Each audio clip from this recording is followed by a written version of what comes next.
करता हूँ कि चलोगे अगर सत्य को साथ लेकर, चलोगे अगर सत्य को साथ लेकर, तो कठिनाइयां हर कदम पर मिलेंगी। बढ़ो कर्म पथ पर, न मुड़ करके देखो, सफलता तुम्हारे चरण चूम लेगी, सफलता तुम्हारे चरण चूम लेगी। इन्हीं शब्दों के साथ मैं आमंत्रित करता हूँ आदरणीय सांसद जी को। आदरणीय सांसद जी,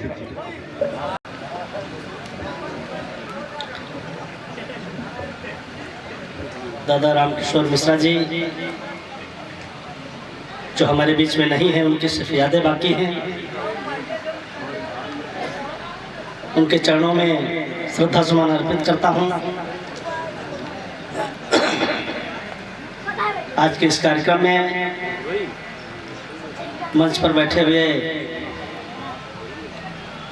आदरणीय प्रमुख संजय तिवारी जी, भारतीय जनता पार्टी के किसान मोर्चा के जिले के अध्यक्ष आशुतोष अवस्थी जी, इस गांव के सम्मानित प्रधान दादा उमेश मिश्रा जी, आदरणीय दयाशंकर मिश्रा जी,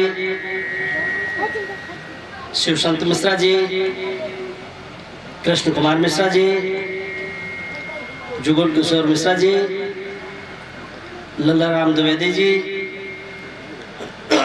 श्री नारायण अवस्थी जी, सम्मानित मनोज मिश्रा जी, नन्हई वाजपेयी जी, दिलीप तिवारी जी, राम नारायण मिश्रा जी, उमाकांत मिश्र जी, सोनू मिश्रा जी, लालता मिश्रा जी भैरमपुर, सत्यनारायण मिश्रा जी, शारदा प्रसाद भुल्लन जी, मंच पर बैठे हुए सभी सम्मानित कवि और सामने बैठे हुए सभी सम्मानित बुजुर्ग, नौजवान तथा प्यारे प्यारे बच्चों, सबसे पहले सामने बैठे हुए सभी बुजुर्गों के चरणों में हाथ जोड़ के सर झुका करके आप सबका अभिवादन करता हूं, नमन करता हूं। पंचायत का चुनाव चल रहा है। मैं हैदरगढ़ गया, बाराबंकी से, हैदरगढ़ से सिद्धौर और सिद्धौर से भाग करके यहाँ आया हूँ। बाराबंकी में अभी एक बैठक और होनी है जिसमें लोग इंतजार कर रहे हैं, मुझे वहाँ भी जाना है। लेकिन मनोज मिश्रा जी जो इसका संचालन कर रहे कार्यक्रम का, लगभग 3 महीने पहले मनोज मिश्रा जी ने मुझे कहा था कि 3 महीने बाद है वो कार्यक्रम, उसमें आना है, और आपके बारे में बताया। कल फिर फ़ोन किया, मैंने कहा इस समय आप आना मुश्किल है, लेकिन उन्होंने कहा कि आइए, चाहे 10 मिनट के लिए आइए। तो अभी सिद्धौर से भाग करके आए हैं, बाराबंकी में भी जाना है। उनका कब सम्मेलन सुनने के हम भी बहुत शौकीन, बैठ जाते हैं तो जब तक कब सम्मेलन ख़त्म नहीं होता है उठते नहीं। मन तो कर रहा है बैठ करके सुनूं, लेकिन तमाम सारी जिम्मेदारियों के चलते कब सम्मेलन आज नहीं सुन पाऊंगा। आप सभी लोग कब सम्मेलन का आनंद लीजिएगा, कब सम्मेलन सुनिएगा। इस अवसर पर सिर्फ मेरा यही कहना है कि वैसे तो तमाम लोग पैदा होते हैं, रहते हैं, अपने काम करते हैं, अपने लिए जीते हैं और चले जाते हैं। बाद में उनकी ही पीढ़ी के 3-4 पीढ़ी के बाद लोग नाम भूल जाते हैं। जितने लोग यहाँ पर बैठे हैं, अगर पूछा जाए तो बहुत लोग 3 पीढ़ी का नाम बता पाएंगे, कुछ लोग 4 पीढ़ी का, और 5वीं-6ठी पीढ़ी का अपने ही बाबा दादा का नाम कोई नहीं बता पाता है। लेकिन कुछ लोग ऐसे होते हैं जो पैदा होते हैं सिर्फ अपने ही लिए ही नहीं, बल्कि वो समाज के लिए जीते हैं, दुनिया के लिए जीते हैं, समाज का काम करते हैं। और उन लोगों का नाम उनके न रहने के बाद 2-4 पीढ़ी नहीं बल्कि 200-400 पीढ़ियों के बाद तक लिया जाता है। वो व्यक्ति नहीं बल्कि महापुरुष होते हैं। साधारण मानव नहीं होते ऐसे लोग, महापुरुष होते हैं। कुछ न कुछ विशेष ऐसे लोगों में होता है, और उन्हीं में से एक महापुरुष हमारे बीच में थे जो आज नहीं है। आदरणीय दादा रामकिशोर मिश्रा जी, जिनकी याद में आज कवि सम्मेलन का आयोजन किया गया है। निश्चित रूप से ऐसे अवसरों पर हमें सीख लेनी चाहिए कि हम पैदा हुए हैं, पृथ्वी पर रहेंगे, अपने लिए जिएंगे, मरेंगे, सब कुछ करेंगे, लेकिन जीवन में अगर हमने दूसरे के लिए कुछ किया या समाज के लिए कुछ किया, किसी गरीब व्यक्ति की अगर मदद की या किसी ऐसे पीड़ित व्यक्ति की मदद की जो अपने आप में अपनी सहायता करने में असमर्थ है, और अगर उसकी मदद आपने की तो निश्चित रूप से वो आपका नाम लेगा और आपका नाम स्वर्णिम अक्षरों में लिखेगा। ये सिर्फ कवि सम्मेलन एक मनोरंजन का माध्यम नहीं है। आज का जो कवि सम्मेलन है वो सिर्फ मनोरंजन या कविता सुन करके आनंद लेना, आनंद से अभिभूत होकर के अपने घर चले जाना, ये सिर्फ उसका आनंद का माध्यम साधन नहीं है, बल्कि इससे सीख लेने की आवश्यकता है। इससे एक सीख लेकर के और अपने आप में ग्रहण करने की आवश्यकता है कि हर व्यक्ति, हम सब लोग कुछ न कुछ तो ऐसा करें, कुछ न कुछ तो ऐसा जिए, दूसरे के लिए जिए कि निश्चित रूप से आगे आने वाले समय में कोई न कोई नाम लेने वाला रहे, कोई न कोई नाम लेने वाला बचे। आज के इस परिवेश में कविता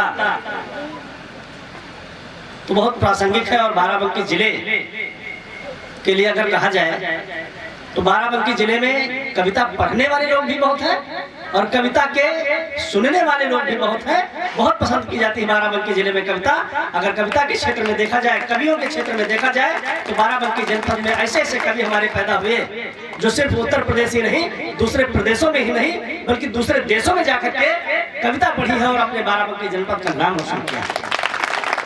ऐसे सभी सम्मानित कवि जो मंच पर बैठे हुए, उन्हें भी बार बार प्रणाम है कि आप अपनी लेखनी के माध्यम से, आप अपनी वाणी के माध्यम से, आप अपने विचारों के माध्यम से समाज में क्या घटित हो रहा है, दुनिया में क्या इस समय हो रहा है, उसमें कहां कहां पर सुधार चाहिए, कहां पर सुधार की आवश्यकता है, उसके लिए समाज को प्रेरित करते हैं, समाज को उसके लिए मोबिलाइज करते हैं।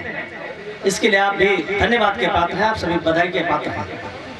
कभी लोग जब कविता पढ़ते हैं तो नेताओं को भी बहुत उल्टा सीधा कहते हैं और बहुत नेता नाराज हो जाते हैं,